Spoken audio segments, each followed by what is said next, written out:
guys, welcome back to my channel. Seperti biasa, aku selalu nodong orang kalau kesini. Kemarin udah sama Phoebe, sekarang aku bersama dengan tetangga Cook Street yang bentar lagi mau pulang. So sad. Okay. I'm not sad. I'm sad because you leave me. You guys, all of you. Okay, anyway, nama kamu? Hello.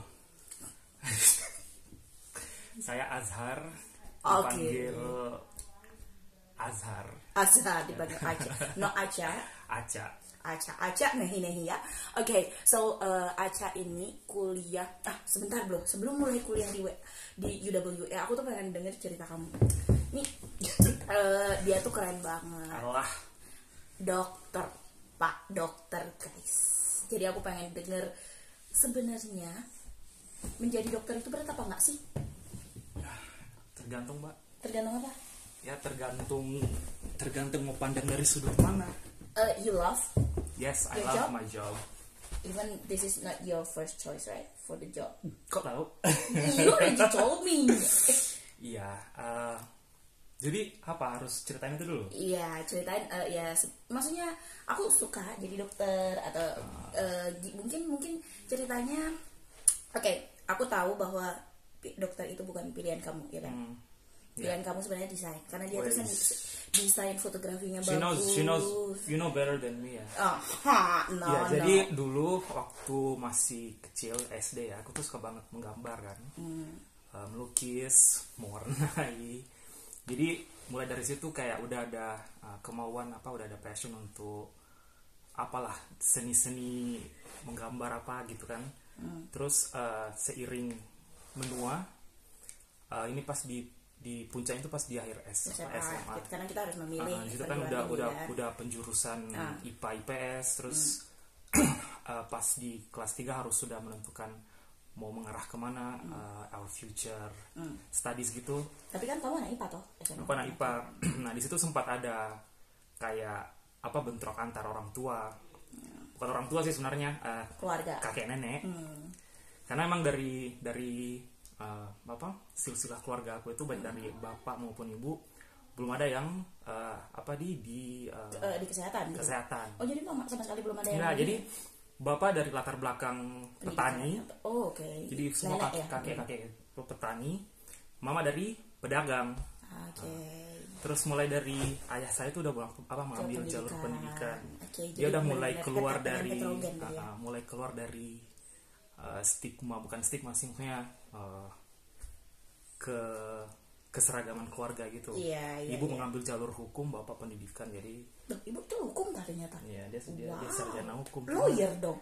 No, she was just a bachelor of law. Iya, tapi kan maksudnya ya orang hukum tuh biasanya kan ngarang-ngarang kalau anyways, jadi dari situ tapi ada clash di hati karena kakek nenek pengen karena aku cucu pertama kan, cucu pertama dari dua belah pihak.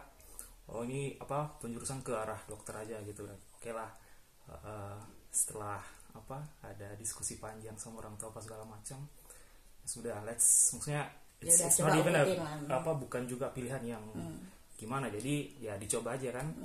Terus dicoba akhirnya keterusan sampai lulus sampai sekarang. Dan akhirnya enjoy. Jadi yang kamu sekarang. Betul. Tapi kamu sempat ini nggak daftar yang Dispro atau DKV dulu, rencana apa ngambil DKV, Dispro atau apa sih? Kalau misalnya di seni itu? Aku sekarang nggak tahu mbak istilahnya ya dulu, tapi aku suka dulu mau ambil desain grafis interior design. Dan itu kan hari sempat hampir daftar di Unair. Cuman ya. Tapi belum sampai daftar ya? Belum masih Tapi SNMPTN kamu daftar apa dong? Aku daftar. Jadi dulu waktu yang pakai raport itu kan ada yang pakai raport. Ya aku tahu kamu yang jalur undangan. Aku nggak daftar undangan. Oh jadi kamu tidak memakai. Karena dulu kan waktu SMA itu udah diatur sama. Asih. Jadi karena jalur undangan itu harus diperingkatin dari sekolah dulu, berapa besar yang di sekolah baru bisa memanfaatkan jalur undangan gitu. Kamu iya kan ya? Exactly. Jadi kemudian kamu memanfaatkan jalur yang zaman kita yang sekarang disebut SBMPTN seleksi, kemudian memilih Unhas. Dan kamu cerita ketika di Unhas waktu itu masih jalur apa sih namanya SPP ya, iya iya SPP. Kalau sekarang itu udah beda ya. Kalau sekarang itu udah namanya uang kuliah tunggal, which is ketika kita bayar SPP berbeda-beda tiap orang sesuai dengan kemampuan orang tua. Kalau kamu waktu bukan PTNBH, semua universitas, even dia Satkar yang baru sekarang itu sistemnya adalah uang kuliah tunggal. Jadi yang dimana di dalamnya itu ada subsidi silang. Jadi yang kaya bayar mahal, yang kurang mampu bisa jadi dapat nggak bayar atau cuma 500.000, pokoknya paling murah. Berarti kalau kamu dulu sekolah kedokteran cuman bayar SPP yang masih 1 juta itu kan ya bro ya. Jadi belum dapat sistem yang sekarang. Jadi dulu itu kalau kita istilahnya masuk Unhas masuk Unhas pada saat itu lewat jalur SNMPTN yang aslinya seleksi nasional ya. Itu ya kita bayar SPP per semester 750.000. 750? Kok murah ya Unhas sih? Aku aja sudah zaman duluan aku ya dibandingkan dia. Itu belum lagi yang mereka masuk lewat jalur bidik misi itu dapat potongan lagi. Asal 500 ya per semester. 500.000 doang ya. Tapi yang kamu tuh karena aku ya mungkin semua orang waktu kecil bercita-cita buat jadi dokter. Aku pun begitu ya, cita-citaku sebenarnya dokter. Kemudian SMP itu mulai realistis bahwa oke, buat jadi dokter tuh kayak biayanya mahal. Kamu ngerasa mahal nggak sih kuliah kedokteran? Jujur waktu kuliah itu yang bikin mahal tuh sebenarnya uang textbook ya. Buku ya. Textbook.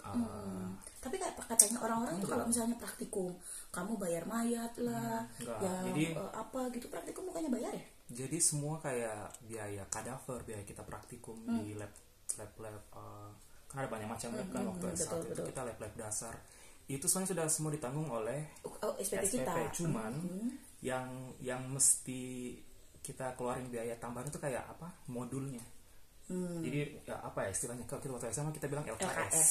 Nah, jadi zaman kuliahnya dia juga ada modul praktikum dan itu mahal. Itu ya satu sekali praktikum itu bisa 15.000 sampai 20.000 per modul. Let's say per semester untuk uang di luar itu berapa deh? Maksudnya di zamanmu lo ya kita zamanku ya.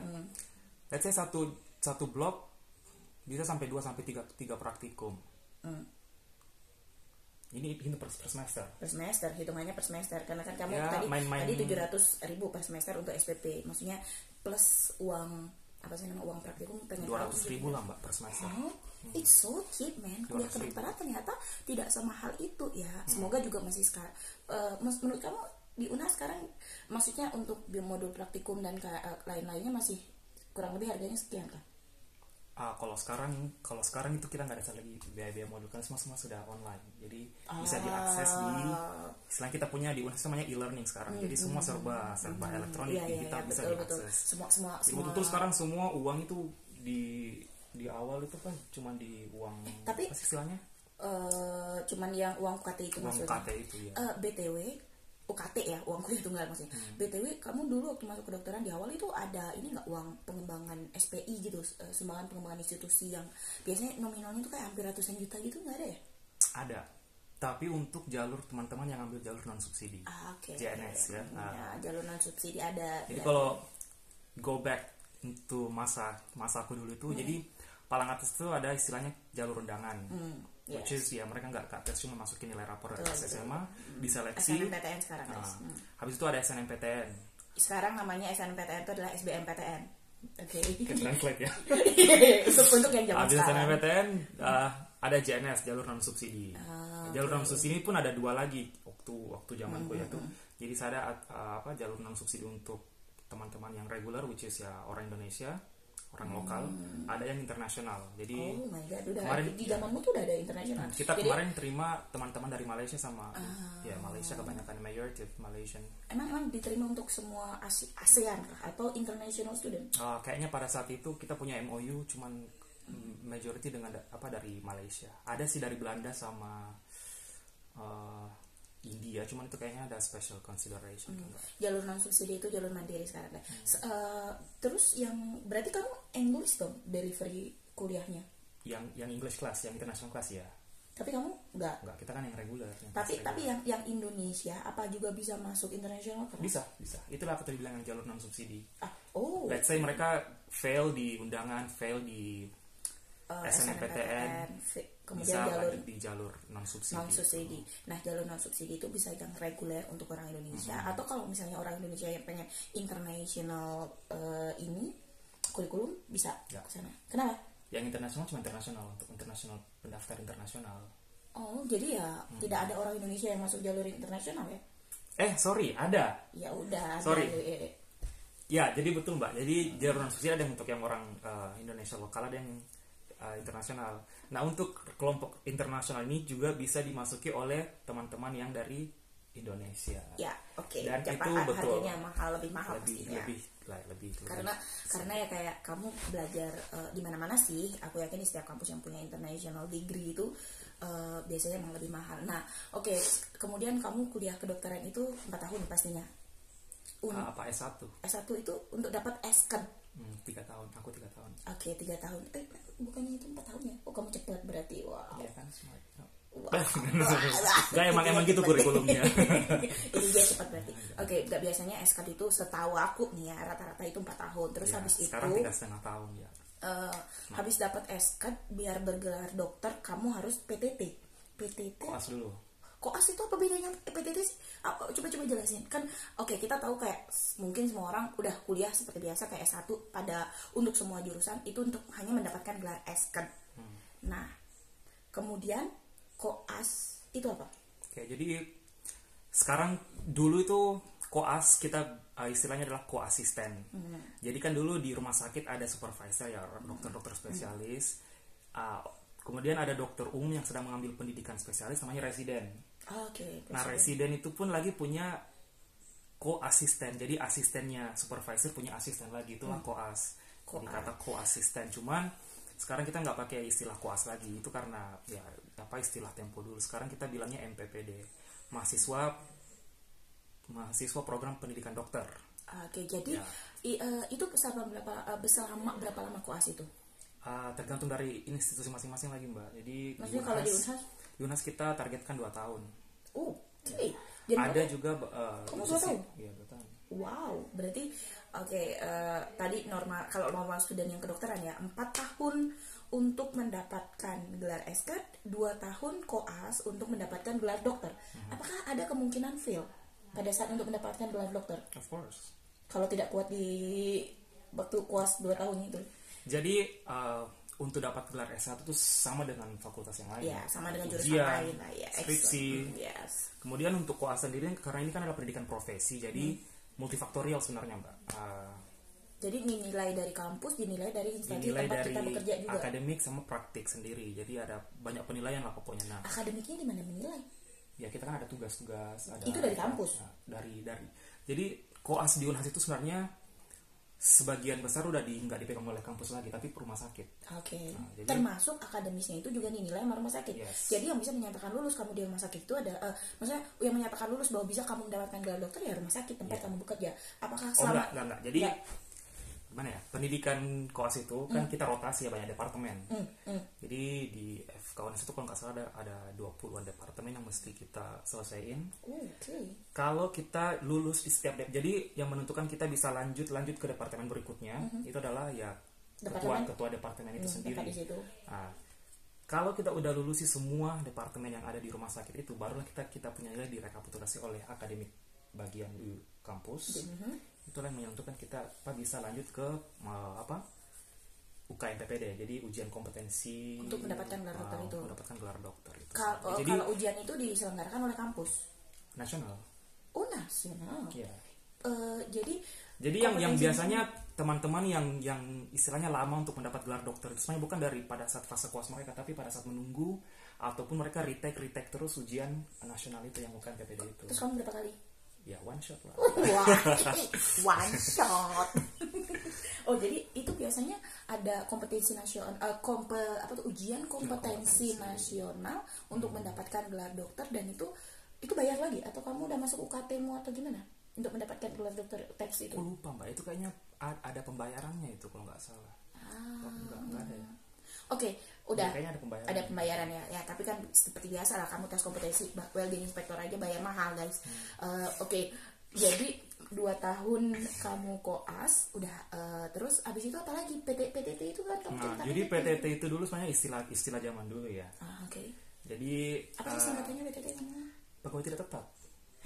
Oh, pegawai tidak tetap ya. Iya. PTT itu kayak tak kira sesuatu yang melekat di dokter. Jadi kayak tak kira, makanya aku bilang PTT sama dengan koas. Tapi sebenarnya PTT itu lebih orang ibaratkan apa kayak magang di daerah rural terpencil gitu untuk kayak apa sekedar mendapatkan pengalaman yang sudah didapat pada saat pendidikan dan itu diterapkan di, karena kan apa basically secara prinsip itu kita dokter umum yang baru lulus kan ya jarang yang langsung apa dapat semua akses untuk kayak apa alat-alat yang sophisticated semua segala macam itu kan semua rata-rata di kota. Jadi ya kita belajar dulu mulai dari ya desa gitu, apa sih istilahnya apa tempat layanan primer lah, kayak puskesmas atau apa gitu, puskesmas atau rumah sakit daerah.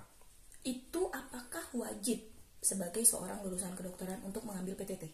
Dulu wajib. Waktu zamanmu wajib? Waktu zamanku itu nggak ada PTT lagi, tapi harus internship. Di luar kok, ini setelah kamu bergelar dokter, kamu harus internship dulu. lagi. Itu adalah program wajib dari Kementerian Kesehatan. Oh, oke. Dan itu berapa lama internshipnya? Setahun. Dibayar nggak sama tempat instansi kamu bekerja? Oh, jelas. Oh, oke, dibayar. Syukurlah. Jadi tapi apakah menurut kamu rata-rata teman seangkatanmu yang dokter lulus bareng-bareng dokter gitu ya, udah dapetin gelar dokter itu bisa langsung bekerja di tempat-tempat kesehatan itu nggak untuk intern itu? Maksudnya bisa langsung bekerja nggak? Ada nggak yang tidak bisa mendapatkan pekerjaan karena tidak ada rumah sakit atau layanan kesehatan yang membutuhkan gitu? Oh, maksudnya dapat penempatan? Yes. Gitu. Setauku semua dapat penempatan karena kan ya Mbak akan kaget kalau lihat itu portal internship itu saking banyaknya daerah yang butuh dokter. Sementara dokter yang lulus setiap tahunnya itu kayak masih belum mencukupi untuk dikirim ke semua pelosok tempat itu. Jadi seluruh Indonesia bukan cuman. Jadi sebenarnya berarti kalau at the end menurut kamu sebagai yang sudah di kedokteran ya atau di dunia kesehatan, bahwa tenaga kesehatan di Indonesia masih sangat kurang. Yes, kalau kita berpikir secara ini apa? Klinikal ya, karena kan lagi-lagi orang kalau udah jadi dokter kan belum tentu semua akan memegang pasien. Ada yang berkiblat ke arah peneliti, ada yang berkiblat ke arah jadi edukator, ada berkiblat ke apa social work, ada yang ke NGO, ada yang ke organisasi lain. Jadi kalau kita berbicara soal Indonesia sendiri ya kita kurangnya di situ, masih kekurangan tenaga kesehatan untuk ke daerah-daerah primer. Setelah ini kita. Tapi soalnya kenapa aku ngomong gitu ya, karena rata-rata ya temenku seangkatan rata-rata perawat bidan banyak banget rasanya. Satu kelasku aja ada beberapa gitu, ada banyak udah. Makanya aku bilang ini kayaknya apa nggak kebanyakan perawat dan bidan atau orang-orang kesehatan. Aku aja seangkatan ada 300 orang. Dokter. Belum angkatan di bawah itu ada sampai 400, angkatan di atas sampai 350. Jadi satu itu di Unhas. Belum di Makassar ada 5 sekarang ada 6 institusi fakultas kedokteran. Jadi ya bayangin berapa tahun mereka bisa menghasilkan alumni dokter. Itu beda banget dengan jurusan teknik lautan. Teknik lautan itu cuma ada 4 apa 5 kampus yang ngadain, terus satu angkatan itu kayak cuman 113 kita waktu angkatanku. Kemudian habis itu kayak dia pas buka prodi baru aku malah susah. Beda sih memang kedokteran memang karena memang dibutuhkan karena sekolahnya juga susah. Udah lama. Jadi in total setelah kamu intern 1 tahun, terus habis itu baru sebenarnya kita bisa merasakan kayak betul seutuhnya menjadi seorang dokter yang bisa praktek. Karena setelah internship baru kita bisa at least apa istilahnya capable untuk mendapat sertifikat registrasi ya, STR, surat tanda registrasi. Surat tanda registrasi itu dikeluarin oleh Kemenkes kan? Iya, Kemenkes, AIPKI, pokoknya institusi kedokteran Indonesia. Apa gitu. Dan itu tujuan punya itu untuk apa? Banyak, bisa buka praktek, bisa lanjut studi spesialis. Dan kamu udah dapat itu juga ya, surat itu. Jadi dan untuk mendapatkan surat itu kalau kita sudah lulus intern atau PTT zaman dulu. Oke guys, jadi in a conclusion untuk bersekolah kedokteran itu sebenarnya tidak mahal ya kalau misalnya kita bisa masuk dan bersaing dengan jalur yang reguler gitu. Dulu ya, nggak apa sekarang. Ya sekarang masa isi berubah, masa sekarang jadi beda kan? Ya bedanya adalah ya itu dulu SPP sekarang UKT gitu, jadi kan cuman bedanya paling di situ ya. Cuman tadi kesimpulannya bahwa kalau kita jadi buat kedokteran, masa studinya nih yang concernnya agak lama ya, karena kamu 4 tahun dapat SPED. Kalau cepet kayak Aca ini pinter 3 tahun doang. Kemudian habis itu not lucky, I think this is a hard work and then you are smart, bisa itu. Oke, tadi udah 4 tahun kuliah SPED, kemudian 2 tahun untuk koas, and then 1 tahun untuk interns atau PTT. In total 7 tahun. Kan. Kebayang nggak? Sama dengan kalau temanku udah ada yang jadi kepala apa gitu. Maksudnya coba bayangin kalau ya inilah, itu lagi-lagi itu adalah passion dan kawan-kawannya. Jadi itu sedikit cerita tentang kedokteran guys. Kita tutup dulu, bye bye.